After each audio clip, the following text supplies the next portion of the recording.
और बड़ी खबर इस वक्त की, सिंगापुर के बाद कतर एयरवेज की फ्लाइट भी टर्बुलेंस में फंस गई। इसमें 6 क्रू मेंबर समेत 12 लोग घायल हो गए। दोहा से डबलिन जा रही कतर एयरवेज की उड़ान QR017 रविवार को टर्बुलेंस में फंस गई। विमान का टर्बुलेंस से सामना तुर्की के ऊपर उड़ान भरते वक्त हुआ। कतर एयरवेज ने कहा कि विमान सुरक्षित रूप से डबलिन में उतर गया। कुछ यात्रियों को मामूली रूप से चोट आई, उनका इलाज किया जा रहा है। इससे पहले 21 मई को सिंगापुर की फ्लाइट टर्बुलेंस में फंस गई थी। इसमें एक यात्री ब्रिटिश शख्स की मौत हो गई थी और 30 से ज्यादा लोग घायल हुए थे। विमान में टर्बुलेंस या हलचल का मतलब क्या होता है?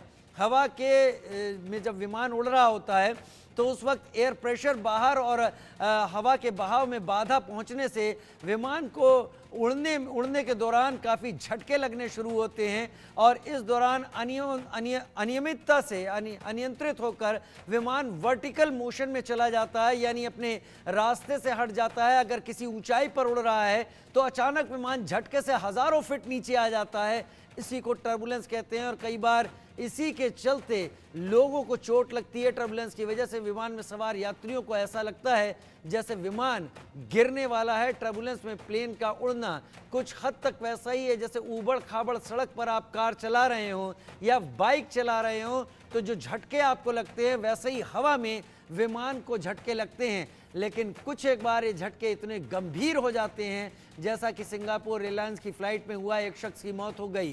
किसी भी प्लेन को स्थिर तौर पर उड़ने के लिए ज़रूरी है कि इसके विंग के ऊपर और नीचे से बहने वाली हवा नियंत्रित हो, यानी उसमें कोई परिवर्तन ना हो। कई बार मौसम या गर्म हवा के चलते हवा के बहाव में अनियमितता आती है, इससे एयर पॉकेट्स बनते हैं और इसकी वजह से अचानक विमान झटके से या तो नीचे गिरता है या विमान अपने मार्ग से भटकता है और इस दौरान लोगों को चोट लगती है।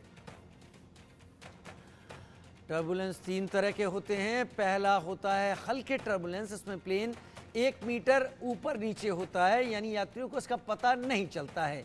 दूसरा टर्बुलेंस मध्यम मीडियम कहलाता है, इसमें विमान 3 से 6 मीटर तक ऊपर नीचे होता है, यानी इसका एहसास होता है। इसमें अगर ड्रिंक आपके सामने कोल्ड ड्रिंक रखा है तो गिर सकता है।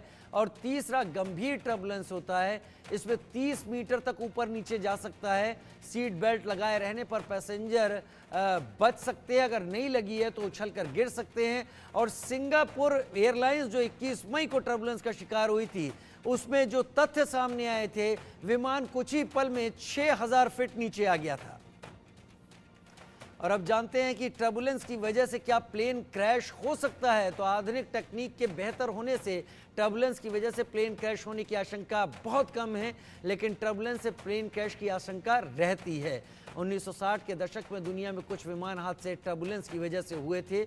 1994 में अमेरिका में US एयर फ्लाइट 1016 आंधी तूफान की वजह से पैदा हुए टर्बुलेंस के कारण लैंडिंग के समय क्रैश हो गई थी। इस हादसे में 37 लोगों की मौत हो गई थी।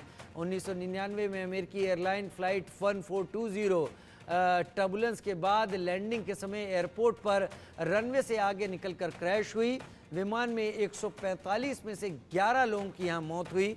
2001 में एक टर्बुलेंस की वजह से अमेरिकन एयरलाइंस की फ्लाइट 587 टेक ऑफ के थोड़ी देर बाद क्रैश हो गई। इसमें सवार सभी 260 लोगों की मौत हो गई थी। आधुनिक प्लेन इस तरह बनाए जाते हैं कि वे हर तरह के टर्बुलेंस झेल सकें। पायलट को भी इससे निपटने की ट्रेनिंग दी जाती है।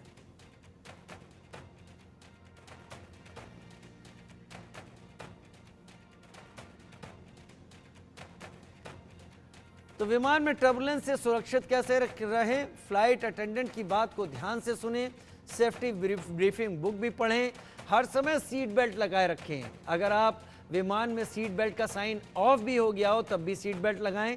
छोटे बच्चे के लिए अप्रूव्ड सेफ्टी सीट लगवाएं। चोट से बचने के लिए एयरलाइन के निर्देश को ज़रूर मानें।